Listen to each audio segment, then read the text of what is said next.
Olá. Sabem, há filmes que a gente vê e que nos entretêm. E depois há filmes que ficam connosco, que nos marcam a fogo. Três cartazes à beira da estrada é, sem dúvida, um desses. Hoje vamos tentar olhar para além da raiva e da dor para perceber o que faz desta história algo que simplesmente não conseguimos esquecer.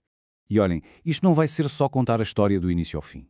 O objetivo aqui é mergulhar a fundo nas várias camadas que transformaram este filme numa exploração tão visceral da dor, da raiva e daquela busca frustrante por alguma forma de justiça. Então, o nosso percurso vai ser este. Vamos começar com a fúria inicial de uma mãe, ver como essa fúria divide uma cidade inteira, analisar as personagens incrivelmente complexas no centro disto tudo, perceber a mistura estranha entre comédia e dor e terminar com a corajosa decisão do filme em não nos dar, de todo, respostas fáceis. Pois bem, tudo, mas tudo mesmo, começa com uma única faísca. Um ato de desespero que acaba por incendiar não só três cartazes velhos, mas uma comunidade inteira. Vamos então ver o que despoltou todo este conflito. A premissa é devastadoramente simples, na verdade. Já passaram 7 meses, o caso da filha parece ter sido esquecido e a frustração de uma mãe com a aparente inação da polícia chega a um ponto de ruptura. A Mildred Reis não é uma mulher que fica à espera, ela age.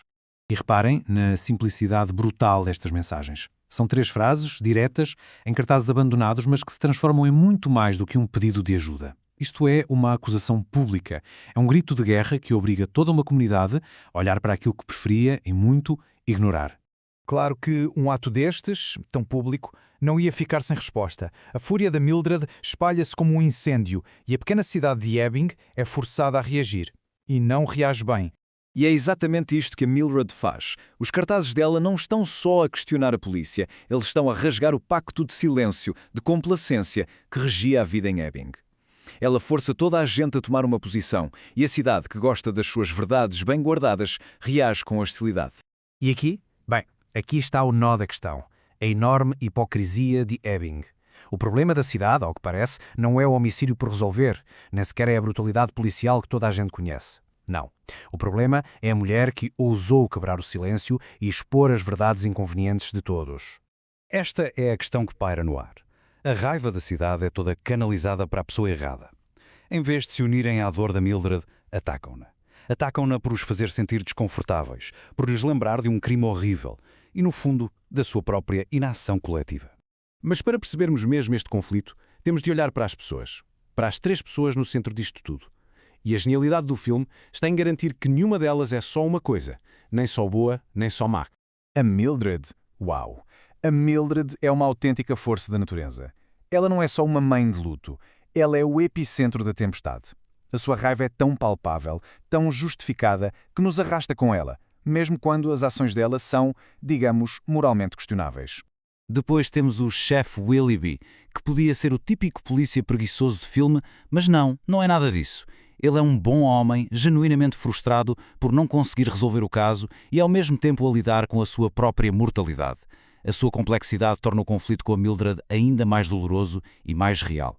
E chegamos ao agente Dixon. No início do filme, ele é simplesmente detestável. Um polícia racista, violento, com a maturidade emocional de uma criança. É uma personagem que somos literalmente feitos para odiar.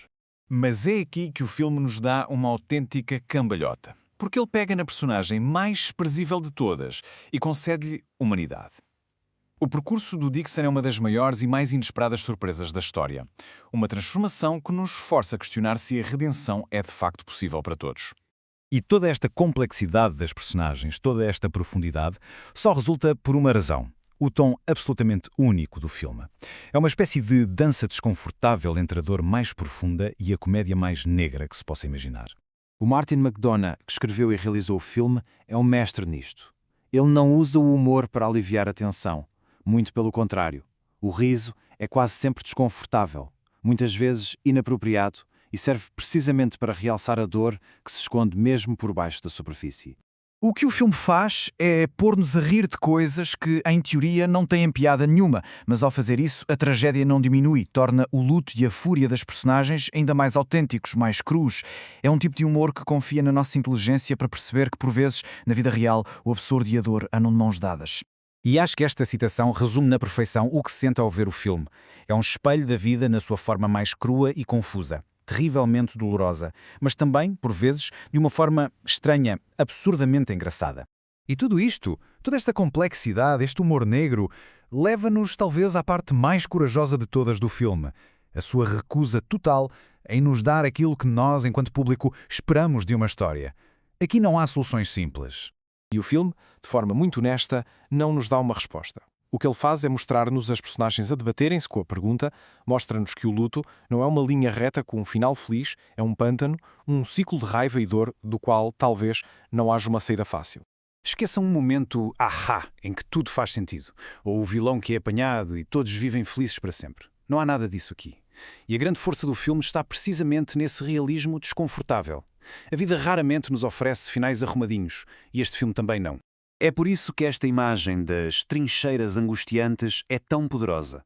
O filme não nos poupa. Ele mete-nos lá dentro com as personagens, mostrando a realidade da perda e do trauma sem quaisquer filtros ou disfarces. E no fim, é esta a pergunta que fica a ecoar. Se o culpado nunca for encontrado, o que é que resta? Se a vingança não traz paz, então o que é justiça? O filme não nos dá a resposta, deixa-nos a ponderar, sugerindo que, se calhar, o único caminho é continuar, mesmo sem saber bem para onde.